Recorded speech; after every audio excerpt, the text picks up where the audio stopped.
En la próxima hora, un gran tema nacional será sometido al juicio de la opinión. Tendremos un fiscal y un defensor. Ustedes darán el veredicto. Modera Néstor Morales. Señoras y señores, buenas noches, bienvenidos. Este es Veredicto, el programa de los grandes debates nacionales que transmitimos las noches de domingo aquí en Canal Capital.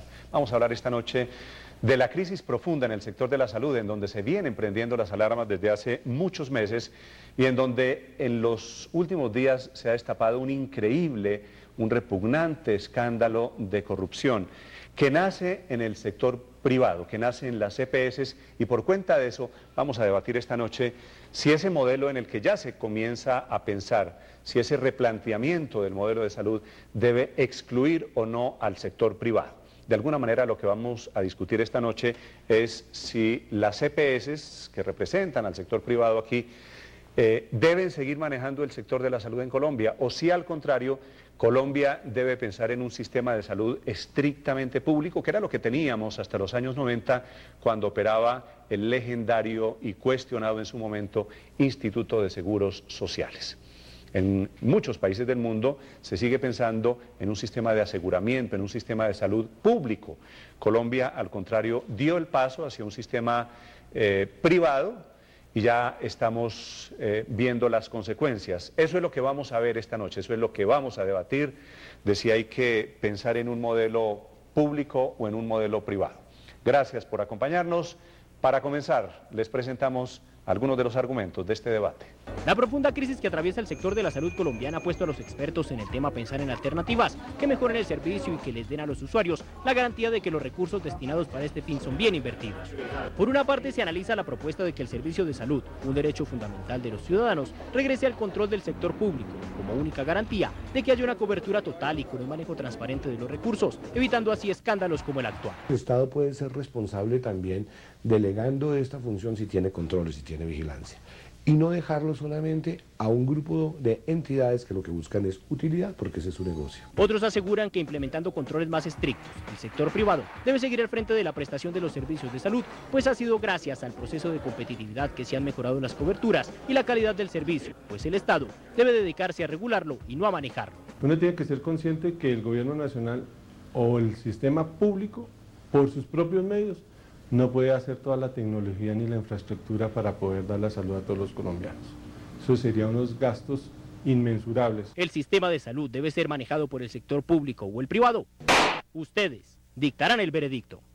Si ustedes quieren tomar nota para votar a lo largo de esta próxima hora sobre este tema, cómo debe ser el modelo de salud en Colombia, este es el número telefónico 018-124-024. Nos acompañan esta noche, aquí están los invitados. Por un lado, para cuestionar el actual modelo es Cecilia López Montaño, exministra, fue congresista y fue directora del Seguro Social. ¿En qué año, doctora Cecilia? Buenas noches. Buenas noches, Néstor. Entre el 90 y el 92. Y renuncié porque no estuve de acuerdo con la ley 100. Muy bien.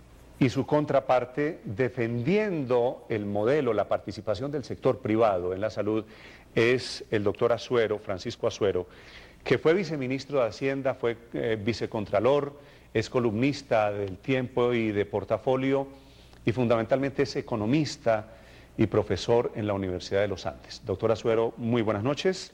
Buenas noches, Néstor. Bueno, están en orillas diferentes esta noche, así que invito en primer lugar a la fiscal, la dama de este debate, Cecilia López, para que abra usted este debate.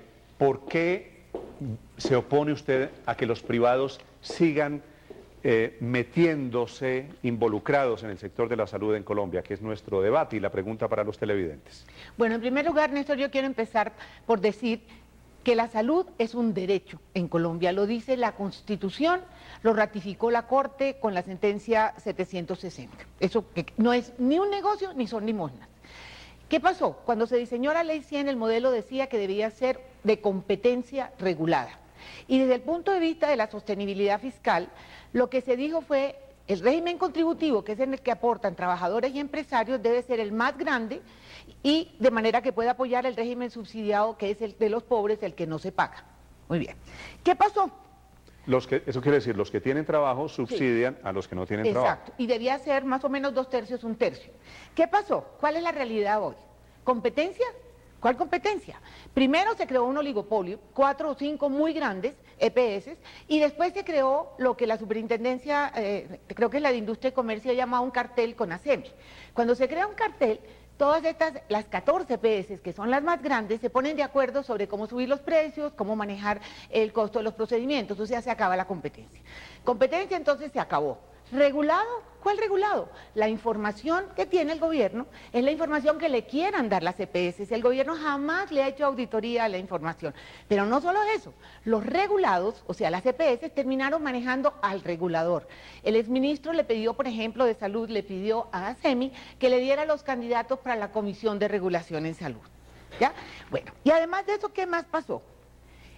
Desde el punto de vista financiero, ¿qué pasó? ¿No? Lo que crecieron fueron los subsidiados. Yo recuerdo que en un debate que tuvimos antes, yo mostraba cómo la decisión del presidente Uribe, que fue desde que se sentó en la presidencia hasta el final, fue disparar el régimen subsidiado. Muy loable, pero no sumó. Y hoy tenemos lo contrario de lo que se suponía. O sea, un tercio el contributivo, o no un tercio, son 17 millones el contributivo y 23 millones 23 los y pico, subsidiados. 23 los subsidiados.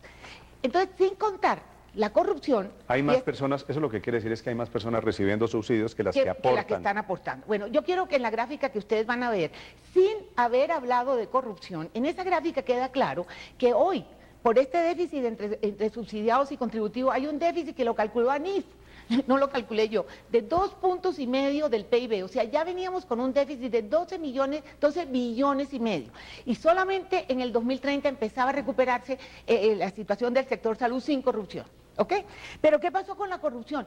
Mire, yo voy a dar una sola frase que me la han dado mis médicos, que son, el cáncer por año vale en Colombia, financiar el cáncer, el costo de la atención del cáncer vale 500.000 millones de pesos al año, 500.000 millones, la enfermedad más costosa. ¿Cuánto han dicho más o menos que por ahí va la corrupción? 4,5 billones. Eso quiere decir que con toda la plata, si no se lo hubieran robado, tendríamos un sistema mejor. Entonces, definitivamente este sistema hay que revisarlo. Déjeme hacer aquí, simplemente en aras del rigor, lo de la plata que se han robado todavía no sabemos cuánto es.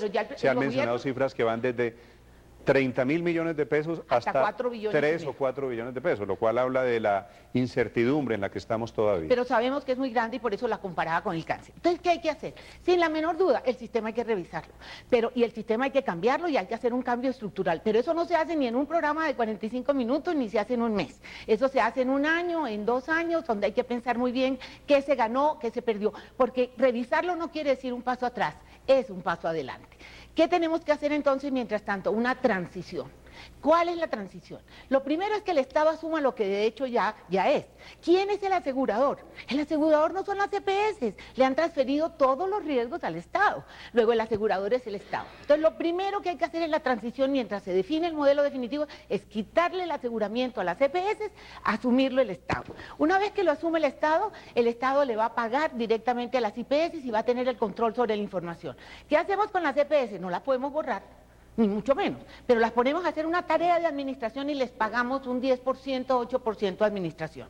¿Y qué hacemos con las IPS de las EPS? Bueno, que compitan prestando servicios, pero sin integración vertical. Eso sería un cambio fundamental. El otro punto que me parece que es absolutamente fundamental es que en algo que fracasó este modelo que estamos criticando es en la salud pública, la salud que atiende a las enfermedades de los pobres. Aquí se acabó eso, el sector privado se ferió esa plata. Eso lo tiene que volver a asumir el Estado con el Ministerio de Salud, porque a diferencia del aseguramiento que se refiere a enfermedades y a tratamientos quirúrgicos, esta salud pública no se refiere a individuos, se refiere a sociedades, hay que vacunar, hay que poner cuidado con el agua, etcétera, y eso no lo hace sino el sector público. Entonces me parece que, en resumen, hacer ya la transición y segundo, empezar a trabajar, en 1 o 2 años tendremos el modelo que toca en donde debe haber una mezcla de Estado y mercado. Yo no borro el mercado, yo no borro al sector privado, pero la gran responsabilidad debe caer sobre el Estado, sobre todo en salud pública y en el aseguramiento por la experiencia tan mala que hemos tenido. Pero el modelo está por definirse. Lo que queda claro es que no estamos dando un paso atrás, sino queremos dar un paso adelante. Su primer testigo, doctora Cecilia, por favor. Sí, a ver, mi querido doctor. Francisco Rossi es el testigo, es director del Instituto de Investigación y Consultoría, que está focalizado en todos estos temas de salud y de medicamentos. Doctor Rossi, que es además consultor internacional. Muy buenas noches. Buenas noches, Néstor. Médico y epidemiólogo de profesión, ¿no es verdad? Sí, señor. Así que desde adentro nos habla su primera pregunta. Bueno, yo quisiera saber, doctor Rossi, que nos explique cómo es posible que se hayan creado estos poderes en el sector privado y si hay algún chance, que es lo que está tratando de hacer el gobierno, de que cambie y de que se regule. ¿Usted cree que el modelo hay que dejarlo simplemente como está y hacerle unos arreglitos como plantea el señor ministro de Protección Social? ¿Usted cree que podemos pasar de la no regulación a la perfecta regulación? Yo diría que no, y me gustaría resaltar que una de las características fundamentales de lo que está pasando con el sector salud es que el regulador fue capturado, fue superado por completo por los regulados, y que eso no es un problema exclusivo del modelo de salud. Lamentablemente yo soy un convencido de que este es un problema del modelo de política social y del modelo de política económica. Hay que fortalecer el sector privado, hay que darle las garantías al sector privado y hay que concertar con el sector privado las medidas con las cuales va a ser regulado. Lo que pasó con el sector financiero en Estados Unidos y a nivel global es un bastante buen ejemplo de lo que nos pasó con el sector salud. Los regulados se tomaron la regulación, aparecieron estas que se han llamado puertas giratorias, el regulado pasaba a ser regulador, luego consultor, luego lobista, luego académico, luego senador de la República y la captura se ha movido en todos los terrenos. Y lo que tenemos hoy, por ejemplo, pues en varios espacios hemos cuestionado que las personas que tendrían que tomar decisiones hoy para tomar las riendas y domar el toro y ejercer ahora sí una regulación, pues son personas que estuvieron ayer de consultores, luego estuvieron de asesores de algunas congresistas, luego estuvieron en el proceso de redacción de la ley, luego estuvieron formando parte de una EPS. No le da a uno ninguna tranquilidad y yo sí creo que como están hoy las apuestas, no es solamente un problema del modelo de salud, el problema es del modelo económico, del gobierno, del modelo económico y con la participación del sector privado, que es absolutamente inherente al modelo económico, llevado a la salud, esto no tiene mucho futuro. O sea, ¿usted no cree que esta propuesta del ministro de que simplemente vamos a crear entonces ¿cómo se llama? La superintendencia que toca y que vamos a tener la información, ¿usted cree que eso no es posible? La teoría del gobierno es que hay que perfeccionar el mismo modelo, que hay eso es que la establecer los controles de los que ustedes se han quejado. ¿Eso no lo convence a usted? Y que hay que fortalecer la regulación. No veo por dónde, entre otras cosas, porque quienes propusieron que funcionara así el modelo y que además son defensores del modelo económico, que se fundamenta en el crecimiento de las empresas privadas, la riqueza se produce en el sector privado, no en el sector público, y todo este discurso, son las mismas personas que ahora van a buscar de qué manera regular. De hecho, las regulaciones que en este momento se discuten, se están discutiendo con los regulados, se están discutiendo con el sector privado. Eso no me hago muchas ilusiones. Bueno, yo quería preguntarte si tú tienes la idea de que puede pasar con el sector salud lo que pasó con el sistema bancario, que ellos privatizaron las ganancias y cuando se quebraron socializaron las pérdidas. ¿Será que caeremos en eso o tú ves algún chance de que haya un costo por parte de quienes han mal usado recursos públicos? Que esto es muy importante. El hecho de que nosotros lo paguemos no quiere decir que no sean recursos públicos.